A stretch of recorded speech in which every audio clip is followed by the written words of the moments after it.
ahora vamos a hablar del intercambio gaseoso, de la difusión del oxígeno y del dióxido de carbono a través de la membrana respiratoria.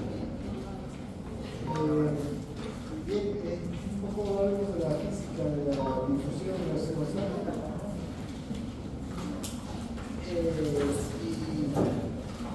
como ustedes saben, la difusión nada más que movimiento de partículas, una lugar de mayor concentración, otra de menor concentración, impulsados por su propia energía cinética, ¿no? Cuando las partículas chocan entre sí, se mueven libremente, chocan contra unas contra otras, estos choques impulsan a las partículas, pueden chocar contra la pared de un recipiente, contienen, también rebotan y así. Ese movimiento genera el movimiento de las partículas, esa energía, digamos, cinética propia de las colisiones entre partículas. Eso es la difusión.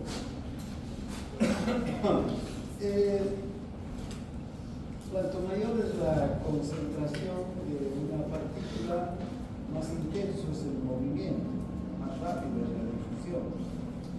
Cuanto menos es la concentración de una partícula, desde luego más rápido se van a mover y también la difusión es más lenta. Claro que es el choque entre partículas el que promueve el movimiento. Cuando hablamos de los gases, particularmente, vamos a ver que los gases se mueven por difusión, igual que los sólidos en el líquido. Los gases se mueven por difusión tanto en un ambiente gaseoso, porque por ejemplo el aire que respiramos es un ambiente gaseoso, tanto como en los líquidos también, cuando los gases son solubles, no todos los gases son solubles en los líquidos. Ahora, si observamos en este cilindro que está ocupado por gas, vemos que en este extremo, en el extremo A, hay una alta concentración de moléculas del gas. En este extremo, en el extremo B, hay una baja concentración de las moléculas del gas. Aquí, en el extremo A, las partículas chocan intensamente y el movimiento es rápido, porque hay muchos choques entre estas partículas. Entonces, de aquí hacia A hacia B, hay una velocidad de difusión alta. En cambio, las partículas que están en el lado B chocan ocasionalmente entre sí, porque son pocas, porque estos choques son aleatorios. Van chocando entre sí, el movimiento es lento. Y entonces la velocidad de difusión de B hacia A es lenta. Si observamos aquí todo el conjunto de las partículas, la velocidad neta de difusión va a ser favorable de A a B, porque aquí hay un mayor número de partículas que están chocando entre sí que B. Entonces las flechas nos muestran la intensidad de la difusión.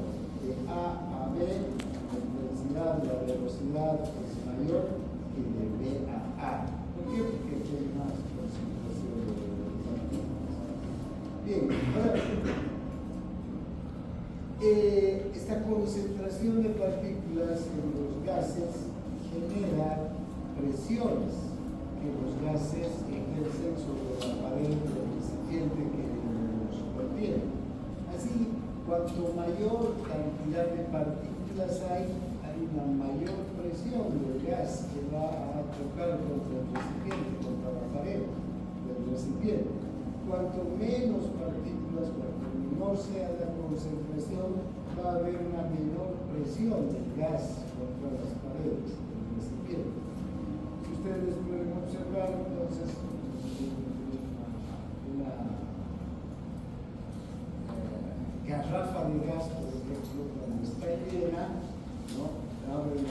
válvula en una presión alta. ¿Por qué? Porque hay mucho gas, muchas partículas del gas adentro. Si abre la válvula, el gas va a salir a gran velocidad, ¿verdad?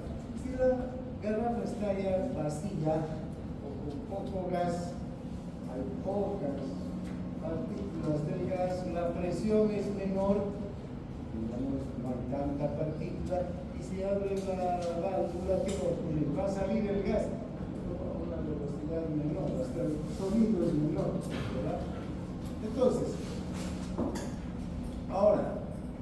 cuando nos referimos a la cantidad o a la concentración de partículas de gas, cualquier gas que está dentro de un recipiente, ya no vamos a hablar de concentraciones, como por ejemplo hablar de iones, la concentración del sodio, la concentración del potasio.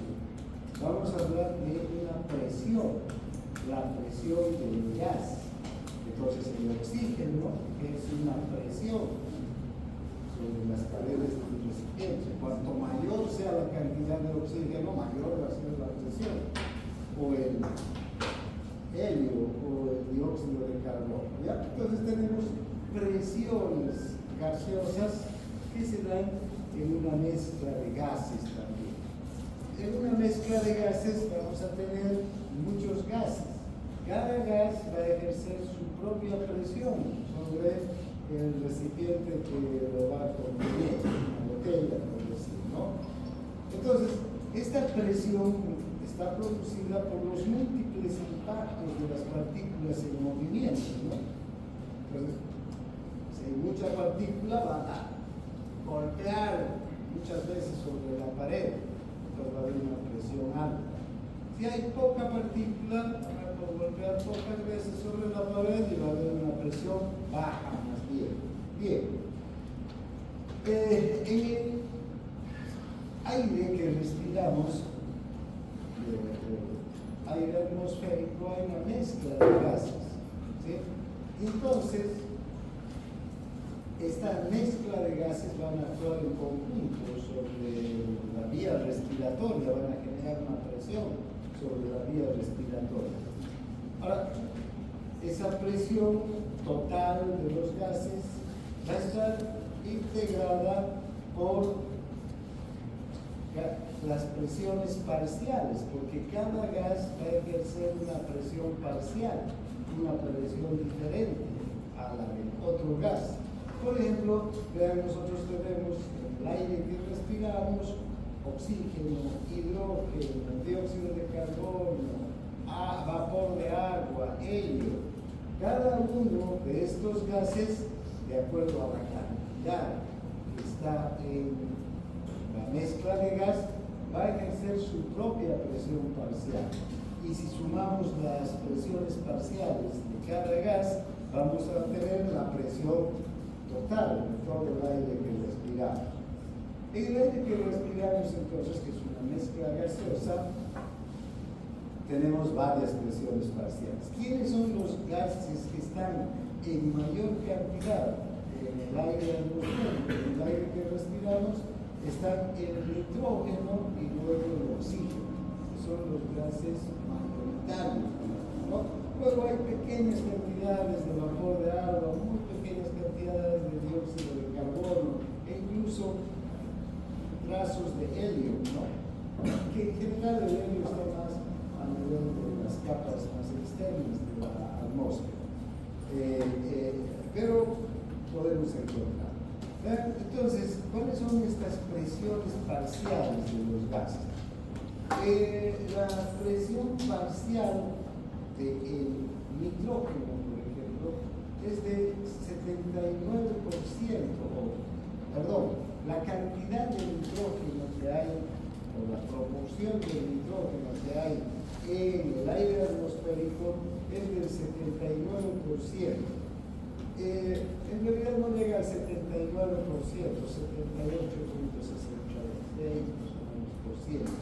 y del hidrógeno 21%, tampoco llega al 21%, va a llegar al 20.8%. Esos decimales que quedan de la los porcentajes de oxígeno y de nitrógeno, se distribuyen entre dióxido de carbono y vapor de agua, que son cantidades muy pequeñas. Por eso, generalmente vamos a decir que la composición del aire atmosférico está dado por el nitrógeno y el oxígeno.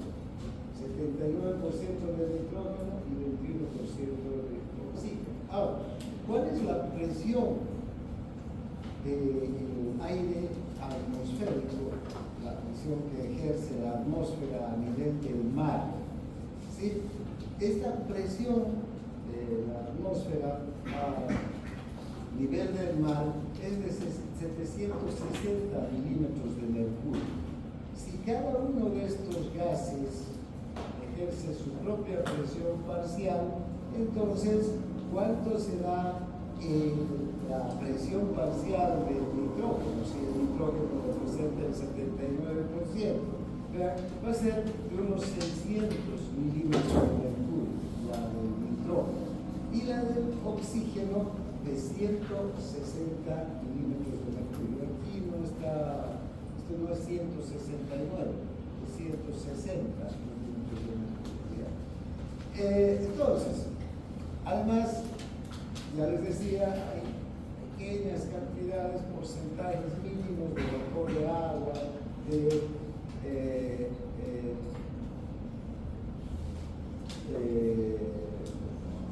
dióxido de carbono también en el aire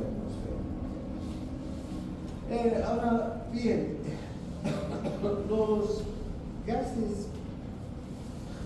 que están disueltos en los líquidos corporales, en los tejidos corporales, ejercen también la misma presión, igual que la presión que ejercen en una cámara aérea. La diferencia es que están disueltos en agua. Ahora, no todos los gases son capaces de disolverse en el agua. Hay gases que no se disuelven en el agua o se disuelven muy poco. Y hay otros gases que se disuelven fácilmente en el agua. Entonces, unos gases tienen un coeficiente de disolución, digamos, alto, como el oxígeno, el dióxido de carbono. Cuando nosotros respiramos, a través de la membrana respiratoria en el alveolo va a pasar el oxígeno. ¿A dónde? A los tejidos. ¿Y qué tienen los tejidos? Líquidos. Luego va a pasar hacia el capilar. ¿Y qué tiene el capilar? Líquido, sangre.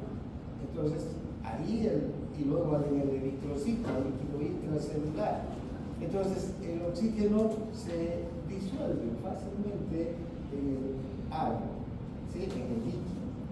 Luego, el dióxido de carbono se produce en las células, en un ambiente de agua, en el líquido intracelular, pasa al extracelular, también agua, en los capilares agua. Entonces, el dióxido de carbono es capaz de disolverse con facilidad en los líquidos.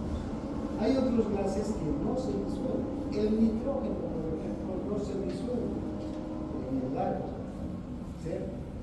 Por eso es que cuando nosotros respiramos o hagan la prueba, una pajita, una bombilla, respiren y soplen dentro del agua, ¿qué va a pasar? Van a empezar a salir burbujas, porque ese gas no se disuelve, sigue unido las moléculas del nitrógeno, no como el oxígeno que se disuelve.